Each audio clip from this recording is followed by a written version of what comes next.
Já estamos em direto, é isso, não é? Bom, olha, eu não lhe disse nada hoje que ia fazer esta conversa improvável e não lhe disse nada para ser uma surpresa. Bom, e recorda-se na semana passada, quando nós fizemos o Think Tank, eu, o Jorge Marrão e o Joaquim Aguiar, eu disse para você guardar bem o programa. Lembra-se disso?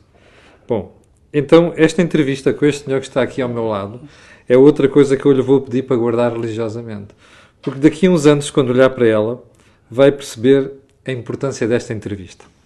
Este senhor que está aqui ao meu lado é o André Jordão. É uma das pessoas que eu mais admiro e esta entrevista é uma das entrevistas que mais prazer me dá a fazer.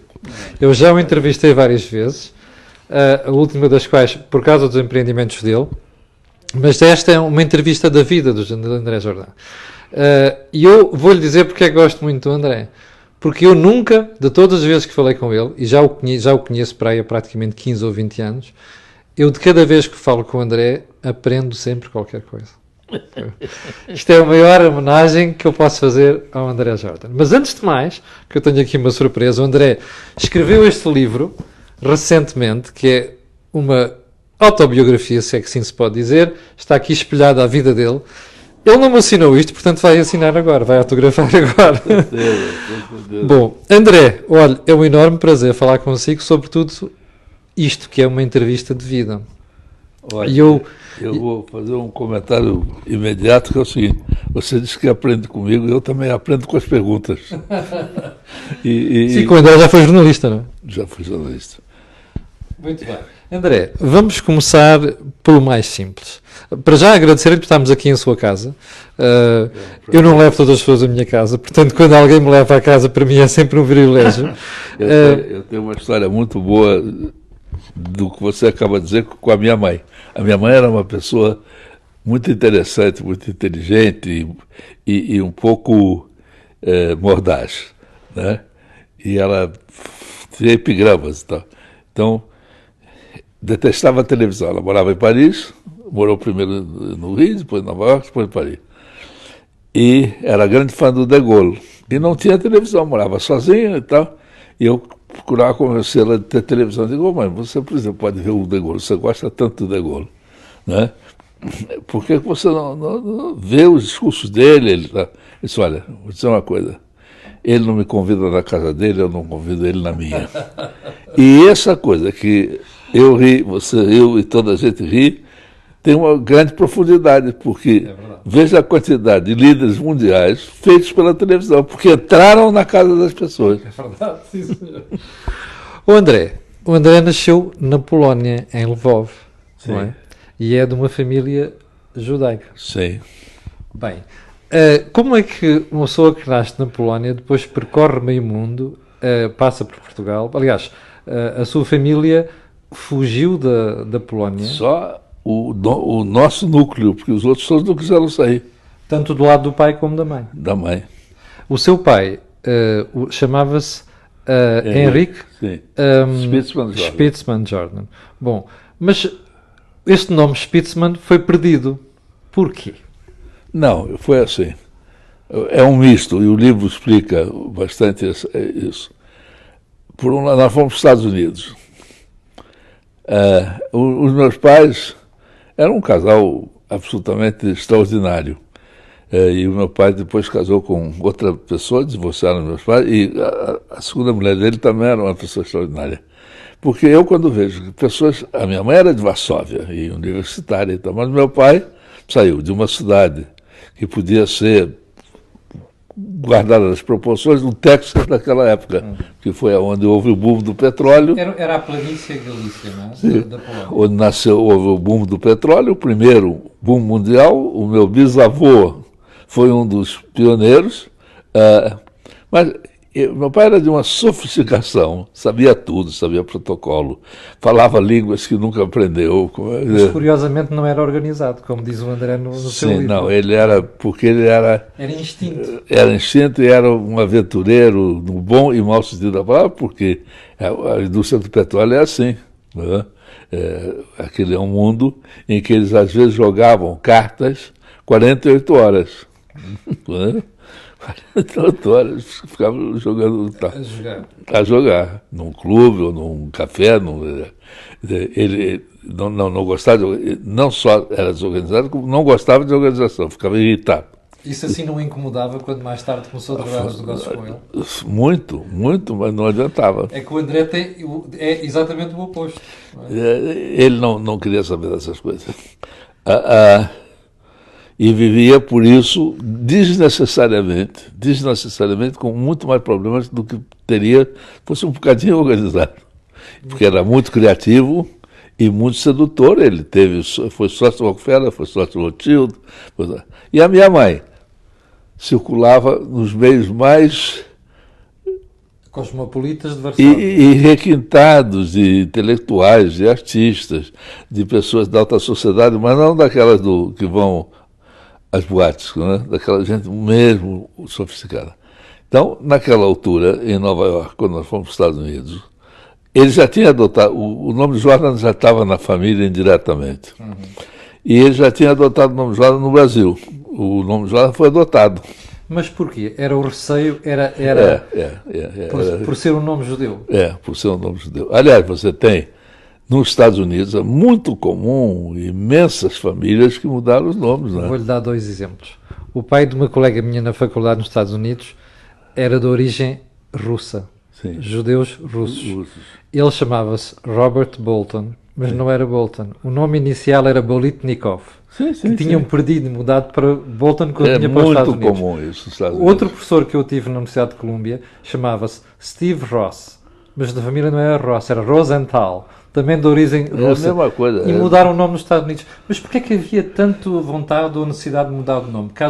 Porque nas elites americanas e mesmo no povo havia muito antissemitismo.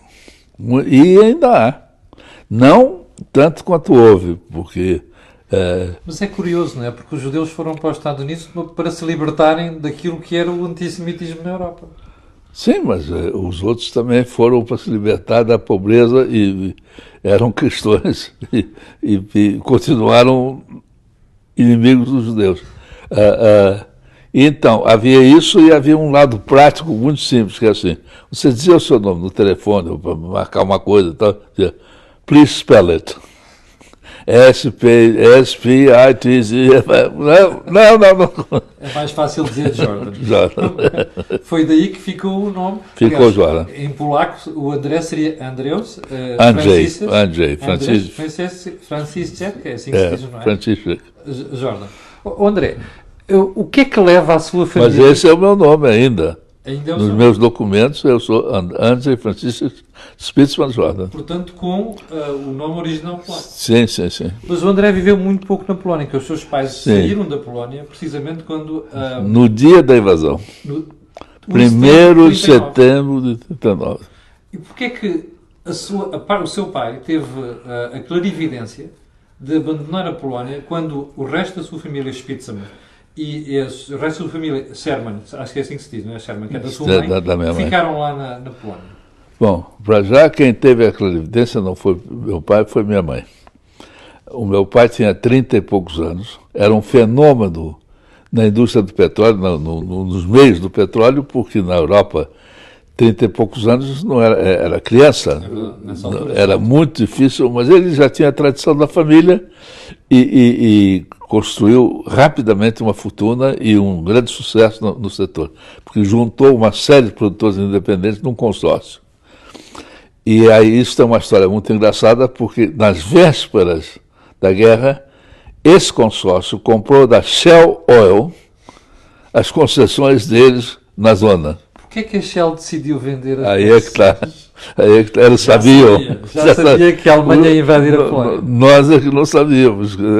E o meu pai estava muito orgulhoso, fez amizade com o braço direito do Lord Detterding, que era o patrão da Shell, que se chama Adjemov, que era não era rumeno, era... Já vou me lembrar. E depois, quando nós saímos da Polônia, ele procurou o Adjemov para ele recomprar. Em Paris. Em Paris. E o Adjemov disse, não, eu não vou te recomprar, mas faço o nosso diretor na Venezuela. E seu pai aceitou? O meu pai achou ofensivo.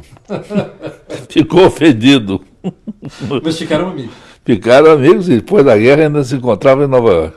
O André, ainda se lembra da sua fuga da Polónia? Muito bem mesmo. Impressionante. Que idade é que tinha nessa altura? 6 anos. 6 anos. Portanto, é uma fuga que começa Em Varsóvia? Não, Varsóvia não, em Lvov. Em Lvov. E então, vai a Bucareste? Vai primeiro à fronteira, onde nós ficamos 2 dias. Há um episódio que não sei se você se lembra no livro. Eu já li o livro. Do padre que vai lá convidar o seu pai a fazer as trincheiras. Não, nem pensava nisso. Mas nós fomos parados no caminho por um soldado. Sim. E o governo... documentos. Porque eles estavam a requisitar os carros. Quer dizer, se ele teria nos tomado o carro, nos deixado ali na estrada. E o motorista do meu pai, que estava com ele há muitos anos, teve a presença de espírito, virar para trás, e eu me lembro desse episódio. Meu coronel, esse soldado... Tratou o seu pai como se fosse coronel do exército. E o sujeito bateu continência imediatamente, pode seguir. Bom, da Polónia, vão para Budapeste. E isso para dizer que casualidades como essa salvam vidas. É verdade. Provavelmente terá sido isso que impediu a família de ficar ali. Foi. Não é? André, depois vão para Bucareste, não é? Bucareste. E depois como é que daí transitam para Veneza, depois para Roma, Sim. depois para Paris? Sim, exatamente assim. Fomos indo com o objetivo de chegar a Paris, onde já estava o governo do exílio, né? E eles recrutaram o meu pai para o exército, suposto exército polaco que estava sendo formado na França. Mas as ideias do seu pai eram outras, queria ir para os Estados Unidos. Queria ir para os Estados Unidos. Então ele convenceu lá o governo que ele ia fazer fundraising para sustentar o governo junto aos polacos. Very clever, very clever. Entretanto, houve amigos portugueses, ele era maçom. Eu acredito que grande parte dos contatos imediatos que ele fez deve ter sido por essa razão. Aliás, já em Bucareste, esse homem que nos abrigou na casa dele estava à espera na estação, porque quem era? Devia ser também um maçom, né? Ele ficou muito amigo de um escritor, de um jornalista português chamado Nuno, já vou me lembrar? Simões, obrigado, exatamente, que o convenceu de ir para o Brasil. Está bem que eu li o livro. Convenceu a ir para o Brasil. Mas a ideia inicial não era ir para o Brasil, era ir para os Estados Unidos. Porque a minha mãe, cuja cultura era francesa, né? E Paris era... Varsóvia era a Paris do leste. Mas, né? André, é curioso que a sua mãe, apesar de ser de origem judaica, os seus pais puseram-na... Perdão, os seus avós, os pais dela puseram-na numa escola católica. Isso era muito comum. Porquê? Porque a educação judaica naquela altura era extremamente tradicional, rígida. Estilo yeshiva. Então, as pessoas mais esclarecidas. O meu avô era líder da comunidade, era um dos líderes da comunidade e foi um dos líderes do levantamento de Varsóvia. Mas ele achou que queria que as filhas tivessem uma educação mais, 2 filhas. Daí essa cultura francesa que a sua mãe francesa tinha. E a atração pelo catolicismo. Daí é que vem depois a tradição dos seus filhos também serem educados na fé católica. Não, porque nós fomos batizados em 1938, já passamos a ser católicos. Muito bem. Meus filhos nasceram já católicos. E depois é que se dá a vossa ida para o Brasil. Sim. Bom, e aqui é que começa o seu pai, parecia que sabia replicar negócios, né? Tinha criado negócios na Polónia, era rico, mas também conseguiu fazer a mesma coisa no rapidamente. Brasil. Isto, André, é uma coisa judaica? Isto estar ligado aos negócios? Sim. Porque muitos dos refugiados, porque apesar de que na minha família, por exemplo, só nós é que saímos, sim, né? Aliás, houve também um grande mal-estar na família quando nós fomos batizados. Né? Imagino, família judaica, de repente a batizar os filhos. Não quiseram sair. E havia muitos outros imigrantes como nós, não é? Que também tinham ido para o Brasil. Tinham ido para o Brasil e a grande maioria foi bem sucedida. Muito bem. O André, e o André acabou também, o André e a sua família acabaram, depois do Brasil, acabaram por ir para os Estados Unidos. Porquê é que quem já estava tão bem instalado no Brasil, e eu lembro, o seu livro é muito descritivo neste aspecto, vocês integraram-se, tiveram-se um grande sucesso mesmo na sociedade brasileira, nos anos 50, porquê é que a família de repente decidiu ir para os Estados Unidos? Aquilo não foi bem assim, porque o meu pai, a minha mãe, a par de ter essa cultura francesa, foi, digamos, vítima da propaganda americana do American Way of Life, daqueles filmes românticos da Metro, etc. Ela e milhões de pessoas no mundo inteiro. Então ela sonhava com a vida, com o Way of Life americano, ela queria ir para os Estados Unidos, né? E o meu pai associou-se ao Nelson Rockefeller, nessa altura. Nelson foi ao Brasil, conhecemos. Eu também nunca entendo como é que meu pai ficava conhecendo Tanta gente. E os maiores. Aliás, era o Rockefeller, o Rothschild, o seu pai deu-se com todos eles. Com todos eles, é. Ele era um homem muito, muito sedutor, muito fascinante, e, aliás, o interesse maior dele era a sedução. Porquê que o André faz referência a isso no livro? Porquê que dá tanta importância a isso? Porque ele não dava a importância, o que ele dava importância era a sedução. Uma vez conseguida a sedução, ele já perdia interesse. Isso aconteceu com o próprio Nelson Rockefeller. E isso, o André herdou um bocado isso também ou não? Não, é diferente. Pelo contrário, eu tenho aquelas ligações de vida inteira, né? Muito bem. André, e que negócios é que o seu pai foi desenvolver para os Estados Unidos? Isso é muito Porque vocês vão todos, não é? Vai o André, vai Sim, a sua irmã, e vai a sua mãe também. A minha mãe. Posso só fazer aqui um parênteses?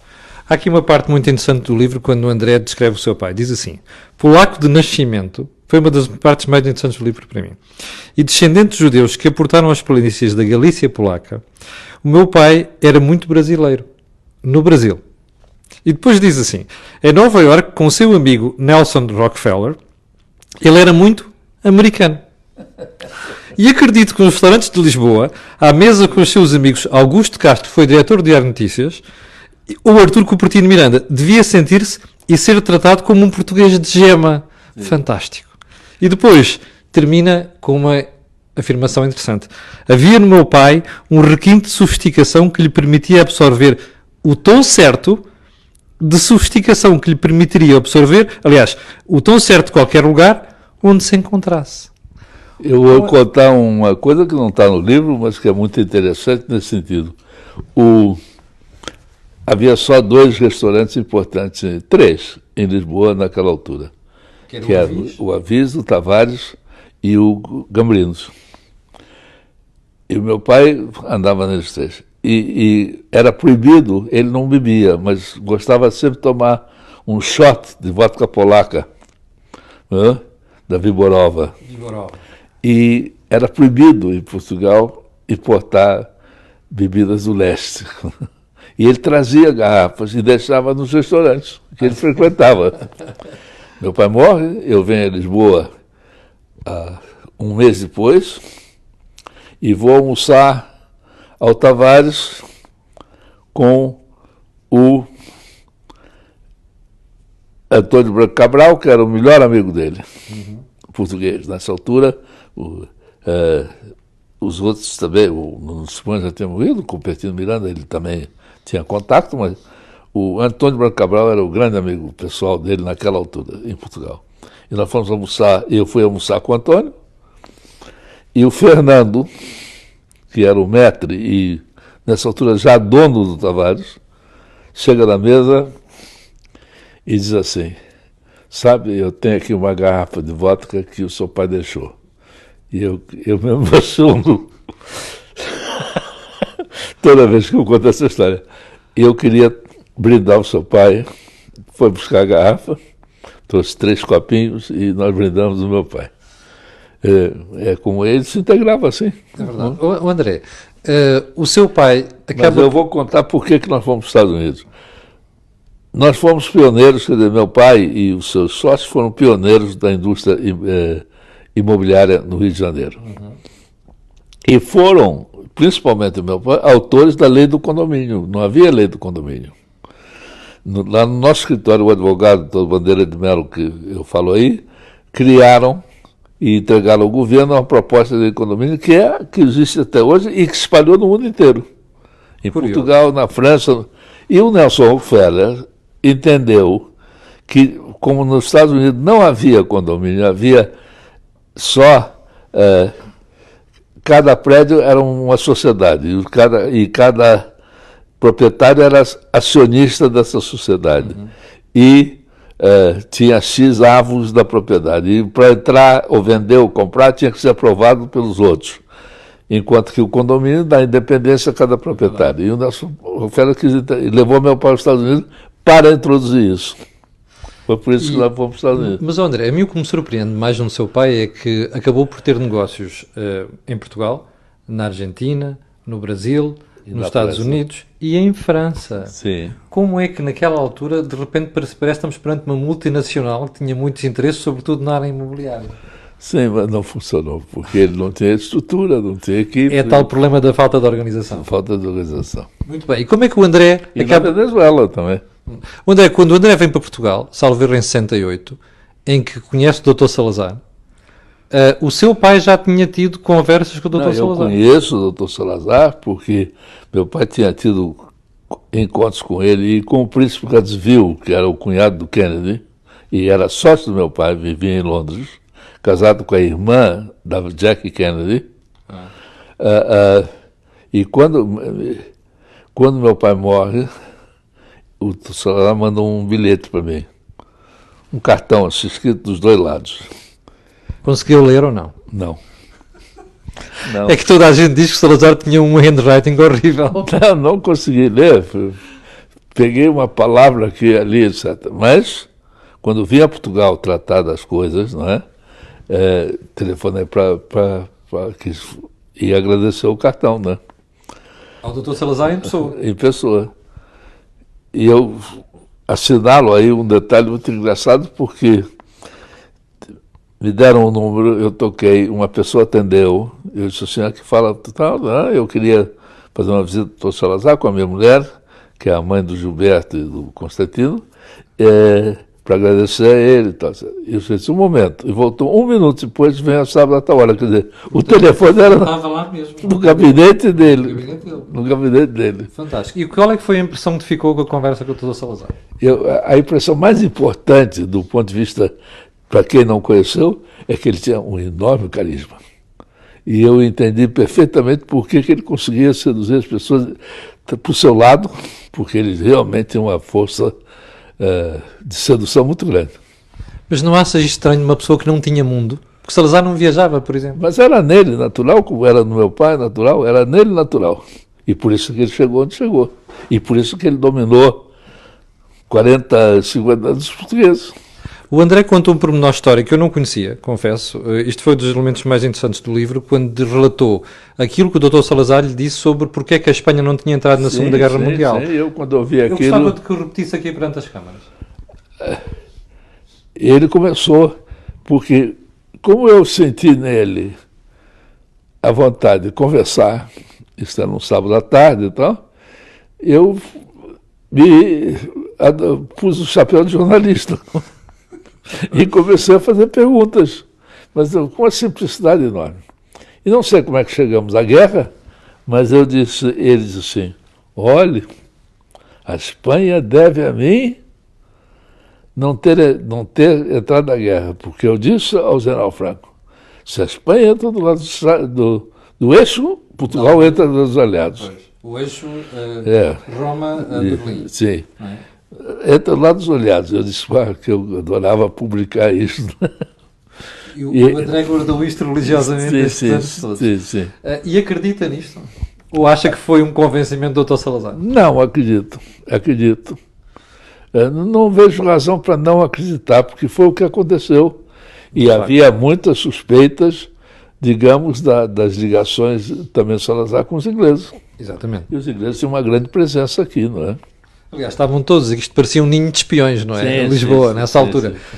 O André, o Salazar convida-o também a fazer investimentos em Portugal. Ele diz, olha, seu pai foi... Porque o meu pai, com o Radziwiłł, conseguiram que o Kennedy mandasse um dos subsecretários de Estado, que eu não me lembro qual deles era, para fazer uma visita secreta a Angola e Moçambique. Secreta. Porque o Kennedy era contra a guerra ultramarina. Sim.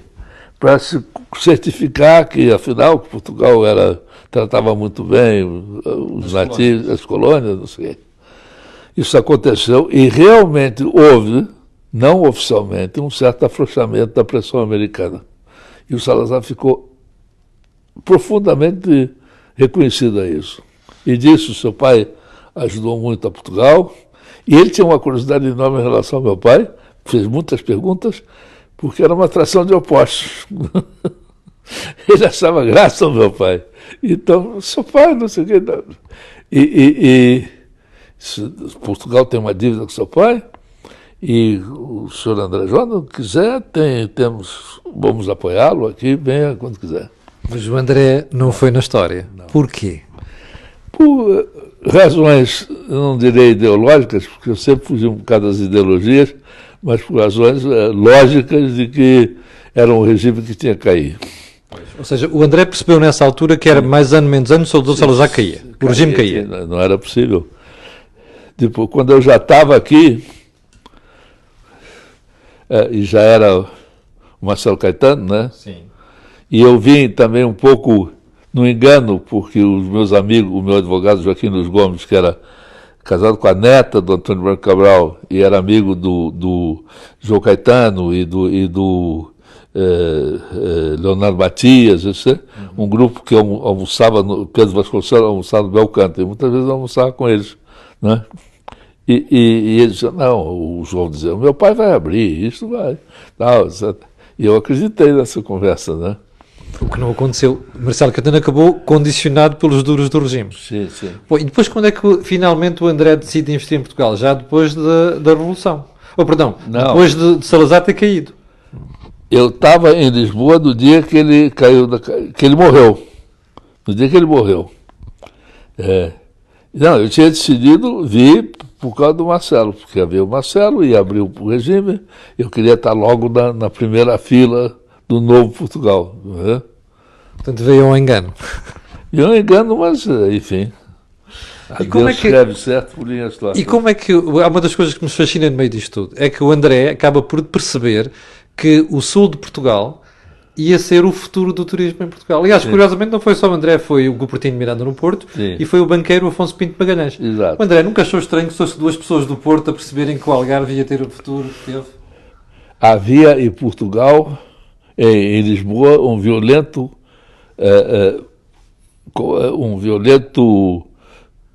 violenta repulsa ao Algarve.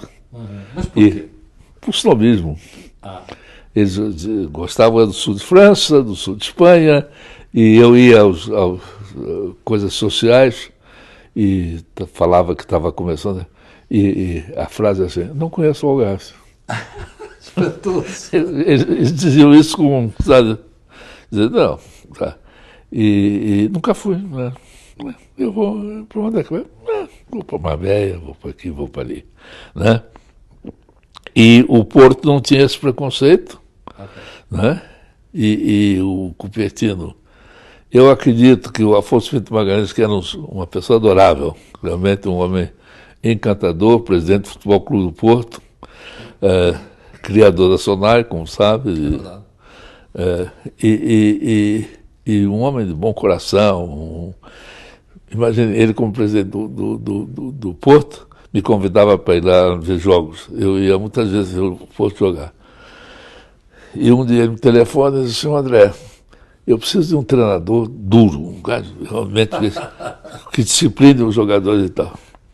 E eu disse, olha, por acaso, o Paulo Amaral, que era treinador do Botafogo, e tinha sido o preparador, era da Polícia Especial, que era da Polícia de Intervenção, tinha sido, e era preparador, foi preparador físico da seleção de 70, da grande seleção 70, tinha saído do Botafogo. Eu digo, olha, o Paulo Amaral deixou o Botafogo. Então, porque eu telefonei, me disseram que tá, um amigo comum, eu digo, fala com o Paulo, você não quer vir? Ele quis vir, e veio.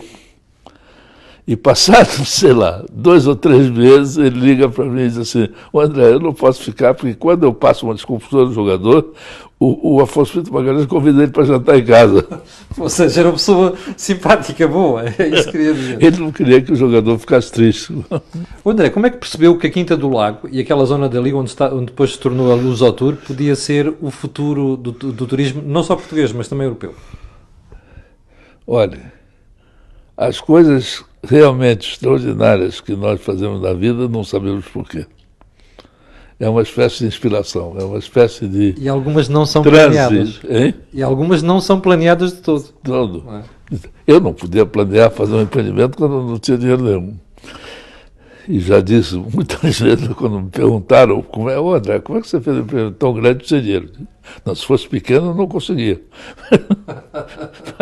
Ninguém ia falar comigo, mas um empreendimento grande eu conseguia a atenção das pessoas. Eu fui muito graças ao apoio do Afonso. Do Pinto Magalhães. Porque eu pensava fazer um pequeno empreendimento, com um campo de golfe.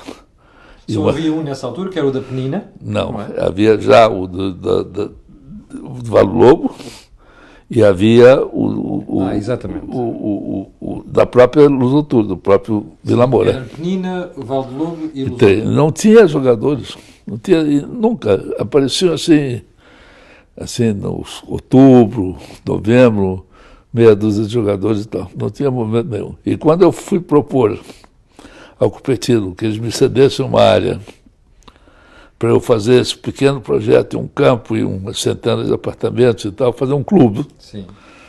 Fui falar ele mandou falar com o administrador lá do Algarve, e o senhor disse, não, nós temos há 3 campos aqui, não tem jogadores, você vem falar fazer mais um campo, está maluco. Me mandou passear. E o que é que aconteceu? Aconteceu que o André foi teimoso e conseguiu levar a sua adiante. Porque o Pinto Magalhães, eles tinham aquela propriedade, que eram 650 hectares. Não conseguiam vendê-la, porque não havia investidor estrangeiro. O único, realmente, Vale Lobo foi o único, porque o Van Gelder. Não, Van Gelder veio depois. O Costain, que era Sir, qualquer coisa Costain, um grande consultor inglês, gostava do Algarve e fez Vale Lobo. Depois, quando na Revolução eles foram, os trabalhadores do Vale Lobo trancaram a administração do escritório, e os caras entraram em pânico e puseram a empresa em liquidação. E o Van Gelder apareceu uns anos depois. Para ficar com o Vale Lobo. O Vale Lobo, ele tinha vendido a sua cadeia de joalherias populares, tinha liquidez, e comprou o Vale Lobo.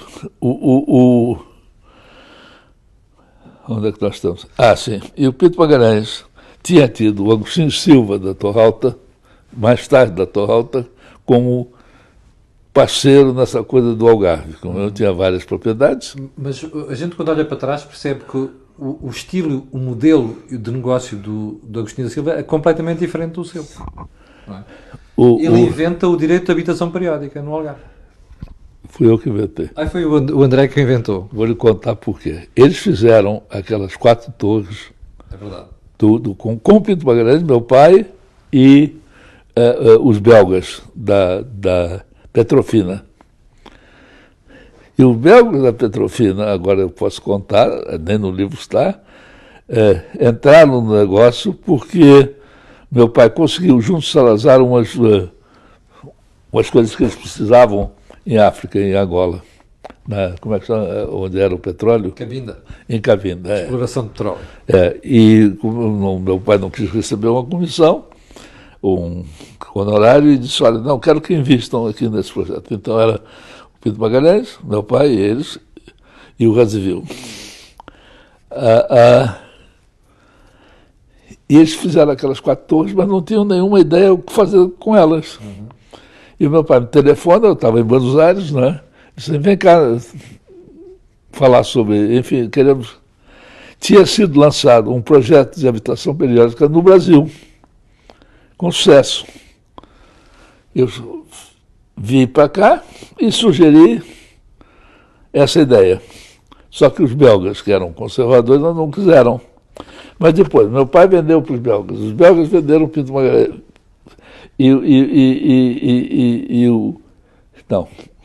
O Pinto Magalhães vendeu para os belgas, meu pai vendeu para os belgas. E o Agostinho comprou os belgas. E ele aplicou aquela ideia. Pois foi. Mas houve um ajuste de contas entre si e o Agostinho que não correu bem. Nessa altura. Conta lá esse pormenor. Não, eu não quero repetir essa história, já está contada no livro, realmente. Ou seja, havia uma dívida com o seu pai. Quando o seu pai morreu, o André decidiu ir perguntar ao senhor... Sim, mas não, a dívida verbal, né? Sim. Era um negócio que eles fizeram, um lucro numa operação. E o pai tinha me dito, porque eu tive com meu pai uma semana antes dele morrer no Rio. Eu morava em Buenos Aires, passei pelo Rio,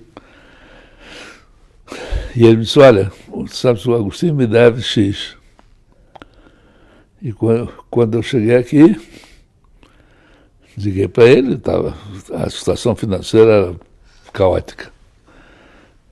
E ele me convidou para almoçar no Muchacho, que era um dos restaurantes da moda daquela época. Era o único restaurante que havia ali naquela zona.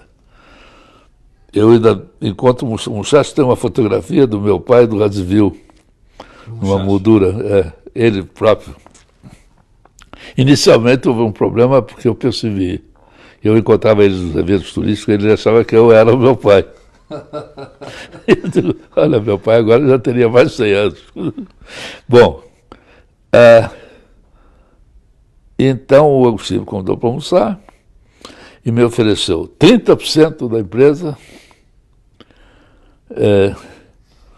para eu ir trabalhar com ele.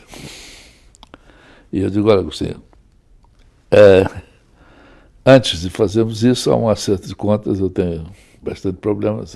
E ele disse, seu pai, a quem eu devo tanto, que me ensinou tanto, acha que eu achando que eu lhe vender, não posso acreditar. Ele tirou um lenço do bolso e começou a chorar. E eu digo, lá se foram em lágrimas. O dinheiro que ele devia ao seu pai. Então, pronto. Eu não aceitei o convite dele, né? E ficou sempre uma coisa assim, um bocado tensa. Bem, o André, quando nós olhamos para trás e vemos o que o André fez na Quinta do Lago, depois posteriormente na Lusotour, e mesmo aqui nesta zona de Lisboa, que agora se chama Green Valley, percebe-se que o André sempre esteve à frente da manada em matéria de perceber para onde é que o negócio do imobiliário poderia ir. Sim. Isto é o quê? É fruto da sua experiência que teve com o seu pai ou é uma coisa inata que já nasceu consigo? Eu comecei a lhe contar uma história que não acabei. Na lançamento do Viagem pela Vida, no Alves do Porto, sim, no fim, eu disse umas palavras e disse, olha, se alguém quiser fazer alguma pergunta, estava lá o Álvaro Vasconcelos, sim, que levanta e disse, eu vou fazer uma pergunta porque conheço aqui o André Jorge há alguns anos e ele tem realmente uma grande capacidade de previsão. Por que acha que tem? E diz a mim, né? Tem essa capacidade. Eu digo, não, isso não é um talento, é a aplicação de uma técnica de informação, de falar com as pessoas, não é? De estudar os ventos, né? Ou seja, não é aquilo que os alemães dizem Fingerspitzengefühl. É algo que surge da sua experiência no mundo do negócio e olhando para o mercado em geral, é isso? E para a política também. Quer dizer, no fim, você desenvolve realmente uma espécie de sexto sentido, porque toca um sino ali na sua cabeça, né? E o André continua a ter isso, pelos vistos. Continuo. Muito bem. André, porquê é que decidiu escrever este livro? Eu vou voltar a mostrar às pessoas, isto está aqui. Porquê é que o André decidiu voltar a escrever? Porque eu estava muito impressionado com as grandes mudanças que o mundo teve, tecnológicas, sociais, políticas, em todas as áreas da atividade, médicas. Se for fazer um livro, que eu já tenho 8 décadas, né? O André tem 86 anos, para ser mais exato. Estou na 9ª década e realmente quando eu contava as histórias, as pessoas, a começar pelos meus filhos, pai, tem que escrever isso, tem que escrever isso. E outras pessoas, pô, que engraçado, quanto. Até as coisas mais banais, né? Quer dizer, as pessoas, quando eu digo, era assim, as pessoas, não é possível, tá bom. Da pílula, o que era a vida sexual do mundo antes e depois da pílula, enfim. Mas depois eu percebi que eu não tinha preparação acadêmica ou técnica para falar dessas invenções todas e tal. Então eu disse, não, eu vou contar a minha vida e através da minha vida eu vou conseguir transmitir as mudanças do mundo. É o espelho das mudanças do mundo. Sim. Nem sequer é cronológico sequer, não é? Não, eu vou saltando. Mais fácil de ler, apesar de ser grande, porque cada capítulo é independente. Muito bem. Bom, como eu disse há bocadinho, eu tenho uma admiração muito grande pelo André. E até vou contar aqui um pormenor que nunca contei. Quando o André escreveu um dos livros anteriores, que era Ahead of the Game, lembra-se, André? Sobre golfe. O André convidou-me para apresentar o livro e eu não consegui. Porque eu tinha uma viagem marcada para os Estados Unidos, era uma viagem de trabalho, era daquelas que eu não conseguia adiar e fiquei com uma pena tremenda. Mas disse para mim mesmo que um dia tinha que pagar isto, aquela desfeita que fiz ao André. Ora bem, estava à espera que o André tivesse publicado este livro. Para já, eu recomendo muito a Vossas Excelências que o leiam. Já agora, os críticos literários ainda não me pegaram nisto. Eu sei que às vezes a malta gosta de um bocado de snobismo, não é? Obras, entre aspas, literárias. Olha, leiam isto. Porque tem aqui histórias novas, interessantes, e está aqui um bocadinho da história de Portugal também, história de Portugal moderna. Portanto, leiam isto. Eu quero agradecer a sua paciência. Às 434 pessoas que estão em direto a ver esta entrevista, eu vou terminar a dizer aquilo que disse no início. Guarde religiosamente esta entrevista. Se quiser perceber a história recente do turismo português e alguns traços da história económica recente portuguesa, é obrigatório ouvir aquilo que algumas coisas que o André disse aqui, algumas delas que são novas, nem sequer estão no livro, mas olha, é obrigatório ler este livro. Quero agradecer a sua paciência, não sei antes pedir para colocarem um gosto e fazer partilhas nas redes sociais, e um grande agradecimento também aqui ao meu amigo André Jordan. Eu gostaria de dizer que o Camilo acaba de ilustrar a razão da minha força, são os amigos. Muito obrigado, André. E parabéns pela coragem de escrever este livro. E agora vou pedir aqui à Joana, coloque ali um dedinho para pôr fim à entrevista. Muito obrigado. Quanto a nós, até amanhã às 8. Vamos dedicar.